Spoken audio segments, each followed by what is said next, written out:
Greetings to you and welcome to this episode of Grace Podcast. I'm Timothy Muse. I'll be your host as we spend this time together today. It's a joy to be with you. I want to thank you for tuning in. I want to thank you for making this podcast a part of your journey. And I want to thank you for being on the journey, for investing in yourself, for growing, for finding those areas in your life that need some assessment, some growth, some energy. Good for you for being here. Good for you for investing in you. Good for you for taking the time and putting in the effort to grow and change and be the best version of yourself. You need that and the world needs it. Let's be honest. So many people are just happy to dwell in the little eddy of sameness that they're in. When one of us grows, we all grow together. We have an impact on the whole. We have an impact on the entire human community just by advancing ourselves. So good for you for being here. Good for you for taking the time. Good for you for taking the energy. And good for you for having the courage to be here in this. Even if you're just asking the question, even if this is your first time here, welcome aboard. Even if this is the first chance you've had to really dig in, welcome to it. I'm glad you're here. I'm glad you're investing. I'm glad you're taking this time to look at you. If this podcast is helpful, please share it out there.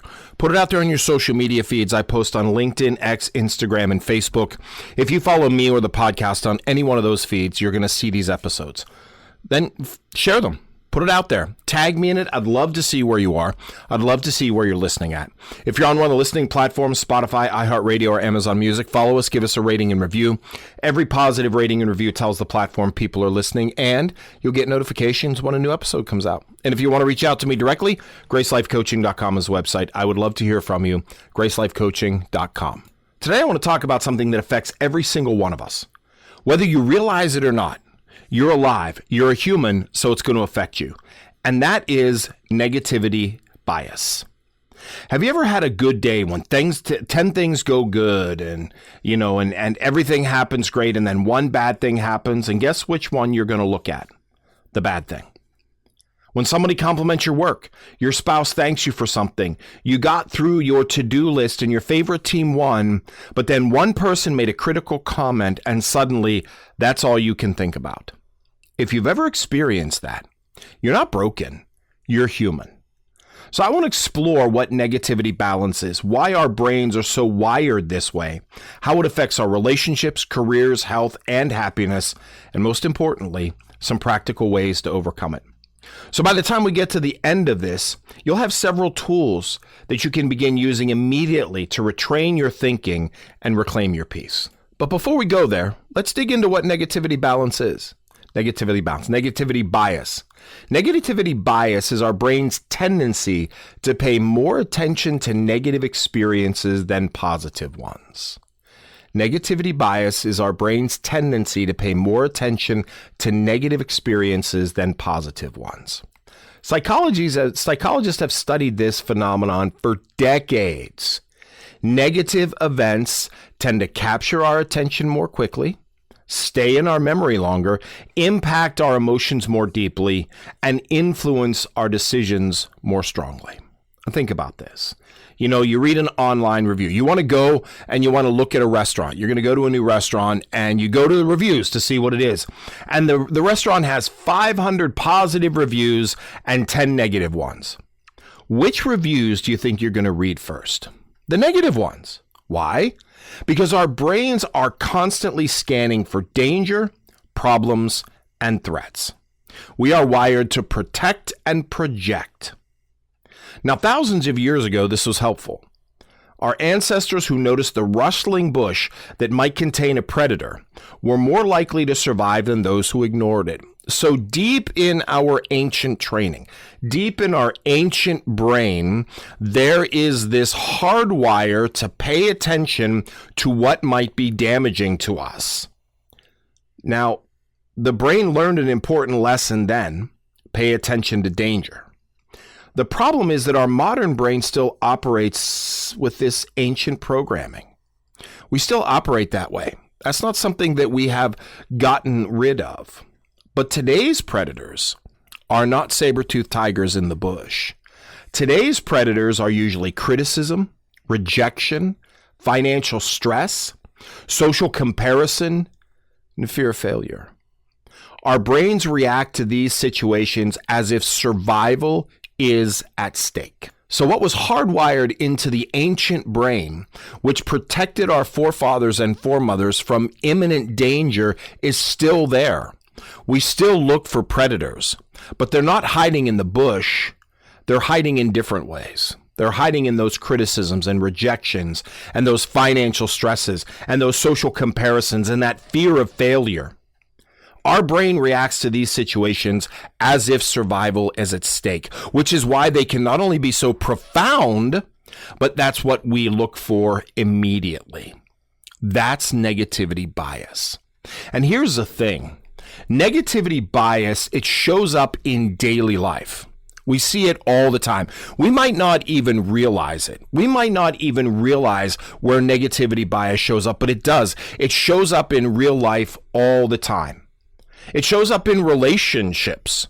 It shows up in how we interact with each other. You know, your spouse may say 10 encouraging things, all right? 10 encouraging things, and then say, I wish you'd help more with the dishes, or I wish you would ... whatever that is. Suddenly, that's all we hear. That's the only thing that sticks out.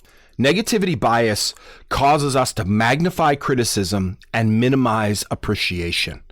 So 10 to 1. We can hear 10 positive things and one negative thing, and that's exactly where our brain goes, to that one negative thing, to that one survival's at stake crisis thing. And over time, this can damage relationships because we stop notice what's working. We stop notice the good things. We stop notice the appreciation, and all we see is the negativity, the criticism, the thing that we can do better. It happens at work. You know, you receive a performance review, 9 categories are excellent. 1 category needs improvement. Guess which section you're going to obsess over? The criticism, the thing that needs improvement. Overlooking the 9 things you're doing well to focus on the one thing that you're not. Many successful people struggle, not because they're failing, but because negativity bias prevents them from seeing their successes. All of the successes that are out there, all the things that are going well, but focusing on the thing that's not. That is how negativity bias affects our work. Social media thrives on negativity bias. And just the media in general thrives on negativity bias. Bad news spreads faster than good news. You don't have to scroll through your feeds. You can just watch the news in the evening or in the morning, a 30-minute news segment, and most of it's going to be the negative, the things that are falling apart, the bad stuff, the murders, the shootings, the fires, the financial crisis, all of that, okay? Media thrives on negativity bias. Social media really thrives on negativity bias. Bad news spreads faster than good news. Conflict gets more engagement than cooperation. Outrage gets more clicks than gratitude. If you spend hours scrolling, your brain can begin to believe the world is far worse than it actually is. Now, this is not a new thing. Really, when we got into the 24-hour news cycle back in the early 80s, when they just had to fill 24 hours with news and repeating the same stories over and over again every 30 minutes or every hour, you see the same story over and over. You begin to believe that the world is on fire, or that there's a murderer behind every bush, or that the world is just a terrible place, because your brain focuses on that. The media thrives on negativity bias. We don't see positive news stories. We don't see feel-good news stories. We see negativity. We see pain. We see hurt. We destruction. We see the negative. Media thrives on it. Social media thrives on it. And in personal growth, many people focus constantly on what they haven't accomplished. They lose sight of how far they've come because they focus all their energy on what they haven't accomplished yet. Instead of celebrating progress, they dwell on imperfections. This creates discouragement and often leads people to quit before they reach their goals. Our brains are hardwired to see the negative. We have a bias towards the negative. And you know what? There's a hidden cost to this. It's more than just what I've listed. Negativity bias doesn't just affect our moods, it affects our lives. When negativity becomes the default setting, we become more anxious. The brain begins to expect problems. We begin to expect that the other shoe is going to drop. I'm just waiting for the bad to happen. Have you ever heard that? Something good's happening, something positive's happening, and someone's like, I'm just waiting for the other shoe to drop. I'm just waiting for the bad to happen. I'm expecting negativity. I'm anxious about the negativity. Rather than dwelling in the celebration, rather than dwelling in what is right now, the brain is saying, okay, but negativity is going to happen. I'm looking for it. I'm watching for it. We become more anxious. We become focused on what's out there, what's going to happen tomorrow, rather than dwelling in the moment, rather than dwelling in the now. We become less resilient as people, and resiliency is so important. Every setback feels bigger than it actually is. Everything that we confront feels bigger than it actually is. Our negativity bias spirals us into bigger thinking than it actually is. Do you ever have that happen? You know, you talk to someone and maybe they say something that is out of character, or they're not acting like themselves. And all of a sudden, rather than going, wow, they must be really having a bad day, maybe I'll lean into it. No, it all becomes, you know, what did I do? Where did I go? What's my criticism? Oh yeah, I've done this before. I've done this in the past. And you get in that spiral thinking, that dooms spiral thinking, where you're all of a sudden going down, because that's the negativity bias. You're less resilient. I didn't do anything. I'm going to lean into them and help them out. No, it's all about, where am I at? What's my negativity? So we become less resilient. We miss opportunities. Fear causes us to play small. We play small in life. We play small with our words. We play small with our decisions because the negativity is out there. Well, the last time I did this, you know, ... happened. Well, that was 5 years ago, and you've changed a lot over 5 years, but I'm still in that negativity bias. I'm still thinking negatively rather than thinking about the possibility. We damage relationships. You know, we focus on flaws instead of strengths. We focus on the one thing rather than the 10. It was a great day. It was a great dinner. It was a great, wonderful opportunity. But there was that one moment, that one word, and I'm going to focus on that one word, and I'm going to stay in that one word. Or we had a great conversation, but there's one thing that was said that is really unclear, so I'm going to focus on that one thing. We damage relationships when we lean just into the negative. Negativity bias can damage relationships. And we become emotionally exhausted. Living in a constant state of alertness is draining. It's draining when we're always looking for predators, when we're always looking for survival moments, when we're always looking for that negative. I'm scanning the horizon all the time, and it's beautiful and clear, but that one spot over there, what's that one spot over there? It's probably nothing, but I'm going to focus on it anyway. It becomes emotionally exhausting. Living in a constant state of alertness is draining. It's draining on us emotionally, okay? The truth is, many people aren't overwhelmed by reality. They're overwhelmed by their interpretation of reality. And negativity bias heavily influences that interpretation. When they look out before them and all they see is the negative, the fear, the broken, the damage, the pain, the possible struggle, when that's all they're looking at, it just becomes exhausting. It becomes overwhelming. You know, I hear it all the time. What if I do it wrong? Well, what if you do it right? What if it turns out good? Yeah, it could turn out bad, but what if it turns out good? What if it turns out better than you imagine? See, it becomes exhausting. We become more anxious. We lose our opportunity and ability to be resilient. We miss opportunities. We can damage relationships, and we just become emotionally exhausted when all we're doing is looking at the negative. It becomes overwhelming. So what do we do with this? How do we overcome it? I mean, we all face it. It's there for all of us. How do we deal with it? What's the play to deal with it, to overcome it? Well, one strategy is awareness. Name it. You know, awareness is the first step. When you catch yourself dwelling on something negative, pause and ask, is this the real problem, or is my negativity bias at work? Now that you know you have it, now that you know it's there, now that you know it's hardwired into your brain, it's allowing you the opportunity to stop and ask the question. Bring that into awareness. Is this a real problem, or is this my negativity bias at work? Simply naming the bias reduces its power. You're creating space between yourself and the thought. So instead of saying this situation is terrible, maybe my brain is focusing heavily on the negative part of this situation. That's a completely different perspective, okay? Naming it, bring it into your awareness. Another thing you can do is practice evidence-based thinking, okay? Ask yourself, what evidence supports this thought? What evidence challenges it? Okay, for example, I've heard it many times. I'm sure you have. Maybe you've even said it. I always fail. okay? Or I never get it right. When you use those words always and never, those are the places where you want to practice evidence-based thinking. I always fail. Really? Always? You always fail? You've never had a success in your life? Where have you succeeded? What obstacles have you overcome? Negativity bias loves sweeping conclusions. Evidence-based thinking restores balance, okay? Yeah, we failed. I fail. I fail every day, but I don't always fail. I don't fail at everything. I get things wrong, but it's not that I never get things right, okay?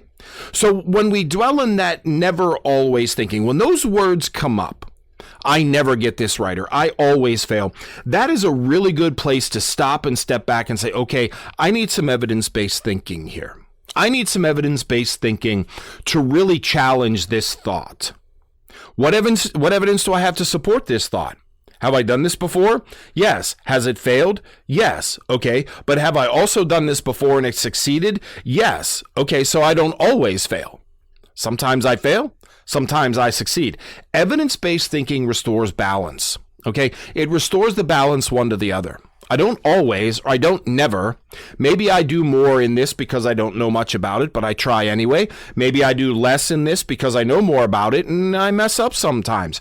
Practice evidence-based thinking. Ask for evidence in the question, not just the negativity bias. Don't allow that sweeping conclusion to come in. I never get it right. Really? Never?